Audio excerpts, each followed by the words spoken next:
Hello, everyone, and welcome again to another Teacher Joseph podcast. Today's phrase is to speak volumes, and it's very common to use this phrase. British people, as you probably know, we don't often say what we think. We do think a lot, but the only way you can work out what we are thinking is either by asking us directly, if you notice there's a problem, or by trying to work out the signs, what someone's really trying to tell you. Our actions speak louder than words. In fact, we have that proverb, actions speak louder than words do. There's many reasons why we don't speak directly. One is simply our politeness. We don't feel it's polite to be direct and to tell you what we think of you. Another reason might simply be something else, such as our political correctness. That means that we're not able just to insult you because we don't like the way you look or the way that you act. Whatever the reason that British people stay quiet, it's often very, very frustrating. Now, in friendships, you can address it quite easily. You can be very direct and you can ask people, do you have some kind of a difficulty with me? Is there a problem? Because your behavior would suggest that something isn't right. Now, it could just be a cultural difference. It could be anything. But in the workplace, it's very hard to know what the boss is thinking or what your teammates are thinking, especially these days because people carry with them all kinds of personal problems, especially after coronavirus, when maybe people are beginning to not socialize quite so much as they used to. So getting back to our phrase, speaking volumes, this is how we discuss the actions that someone takes and what it means to you. It sounds a bit complicated, but don't worry, I'm going to explain with some examples. So here's some examples. The empty streets at night speak volumes about the city's safety concerns. Her choice to help others speaks volumes about her character. My cat's excitement when I arrive home speaks volumes about its happiness. The silence after the announcement spoke volumes about how the team were feeling. The teacher's patience speaks volumes about her dedication to students.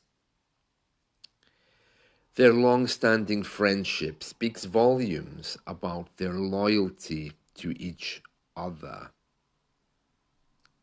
So you can hear there that to speak volumes is all about actions speaking louder than words. And although some actions can be very negative, they also can be very positive. For example, I remember my grandparents. My grandmother never used the name of my grandfather. Okay, so his name was Andrew, okay? My grandmother never used his name. She sometimes just called him Dia. She sometimes just called him Darling. Other times she called him the old fool. But she never actually used his name. And this was her way of really respecting him. Very interesting, yes. And that spoke volumes to me as a child. I mean, my family were a little bit strange with this kind of thing anyway. Yeah, especially my grandmother. She was a bit odd. But anyway, that spoke volumes to me. So you see, someone's actions can speak volumes to you uh, in a way that words can't. Another example, still staying with my grandparents, is they used to have big Christmas parties. We all would go to their house on Christmas Day and on New Year's Day at midday, and everyone would sit down to eat. We all had our own plates, but my grandparents would eat from the same plate.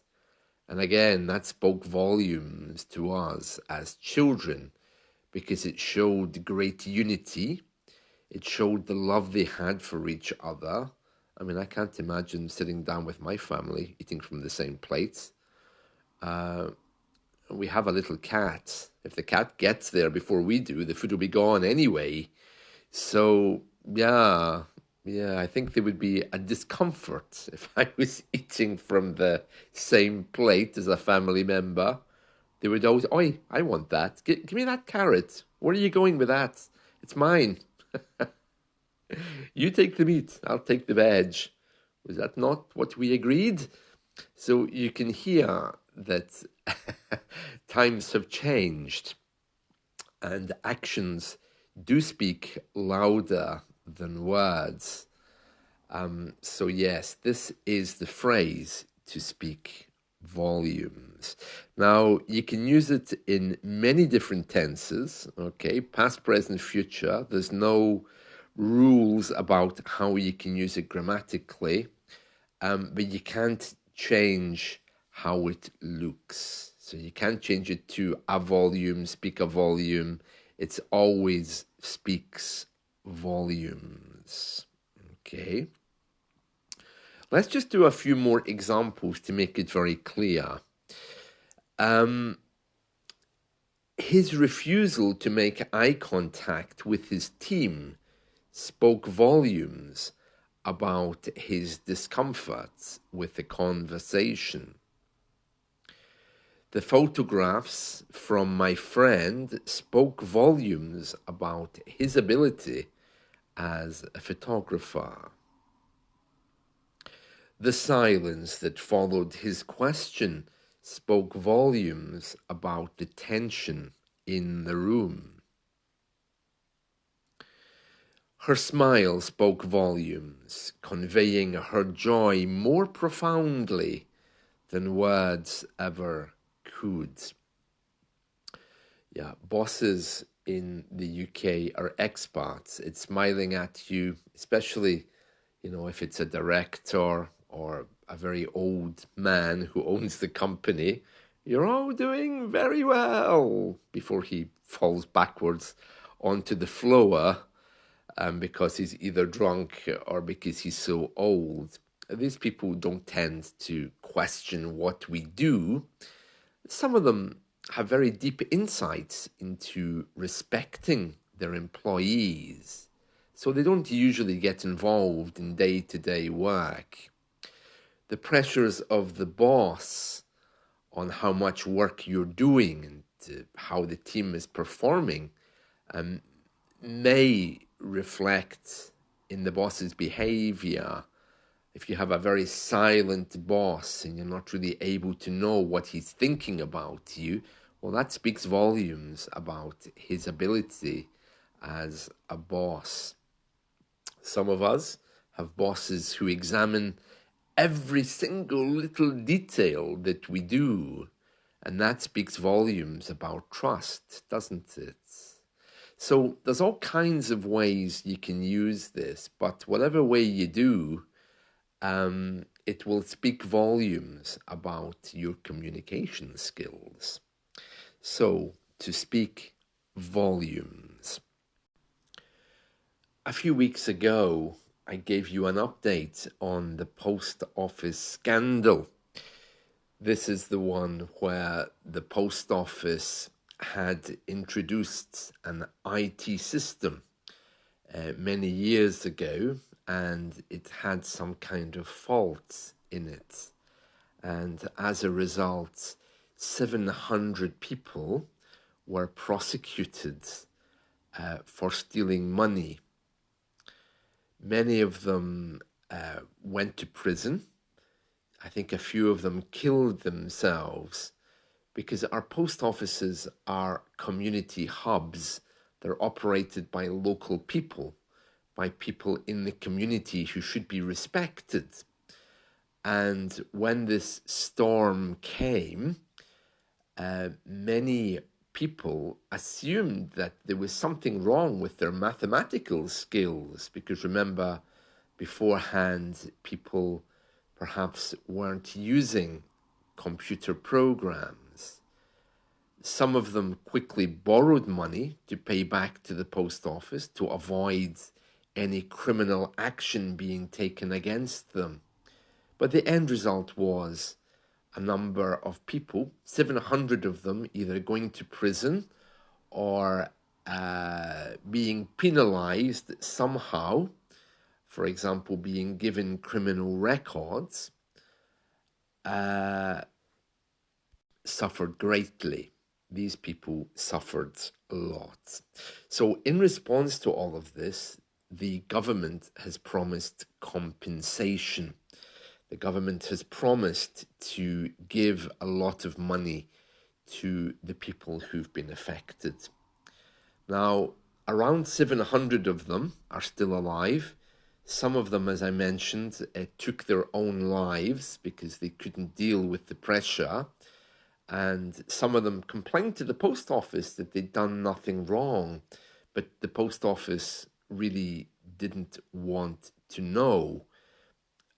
So this was a great scandal. And finally, somebody somewhere discovered recently that the problem was actually the computer system. So the government's agreed to pay a lot of money to the victims. And a few days ago, they introduced the Post Office Offences Bill. This is a bill, a law, which is going through Parliament. And it's very important because the government can't pay compensation until this bill is passed. However, there's all kinds of problems with it. And the way it's been introduced speaks volumes about the gravity of the situation, because they're trying to push it through urgently to ensure that people get the money. Obviously, there's a lot of people out there who really do want the cash. This bill quashes, that just means takes away. Okay, if something is quashed, it's flattened. It means that it will be removed. It quashes all of the convictions of offences such as theft, fraud, and false accounting for these people, which they supposedly committed between 1996 and 2018 by people working in post offices in England and Wales that used the Horizon System software. Now, again, as I mentioned to you a few days ago, you can hear there England and Wales. It doesn't mention the rest of the UK, like Scotland and Northern Ireland. The reasons for that is because Scotland has a different legal system, a historic one, so there'll have to be a separate court bill, which goes through, I suppose, and agreed with the Scottish Parliament. This is really controversial because Parliament makes the law and the courts carry it out. But by bringing in a law to say that people are not guilty, Parliament is interfering with the court system. And this is very, very dangerous. and many experts are warning that the government shouldn't do this. One of the reasons why it's causing so much concern is because amongst the 700 people who went to court and went to jail for stealing money, maybe some of them did actually steal money. I mean, everyone's afraid to say that, but it is actually possible. The government have said, oh, well, the courts are so busy and they also are underfunded, so it's better and quicker if we just pass a law forgiving all of these people. But our court system has said, actually, that's not true. The court system would be able to deal with these cases, and it's untrue that this legislation has been agreed by the court system. The court system has issued a statement to say all legal pardons or forgivings should be going through the courts to find these people innocent. It's not for the government to make a sweeping declaration that everyone should be innocent. And yeah, it's causing quite a stir here. Quite a stir means quite a storm. The government in response has said, well, post office operators will have to sign a legal statement promising that they were actually innocent. Otherwise, they could get convicted again later as the investigation continues. So I don't know, it's a little bit strange, and it speaks volumes about the government pushing this through. Some people say that they have no respect for the courts, and other people say, no, they should do it, and it's a good thing they're doing it. And of course, this has become a political storm. Somebody, a politician or a representative of the Scottish government, has said they're really disappointed that this bill going through the central government right now doesn't apply to Scotland. So that's also creating a bit of a storm, but I think it's probably something practical. There's probably legal issues because Scotland has a very different legal system. And the Scottish government has said, well, we will bring in our own legislation. However, victims in Scotland could face a delay because the central governments have not done this. And the same comments have came out from the Northern Irish government. They've also said that it's something they will need to deal with separately. So you see how the four nations have difficulties with working together on this because of their own political views, historical systems. This, again, pushes independence into the spotlight because it's not very clear who's taking responsibility for this. And there we are. That's it from me for today. So I hope you've enjoyed this. I'm a little bit over my time, which again speaks volumes about the importance of the post office scandal. That's it from me. See you. Bye.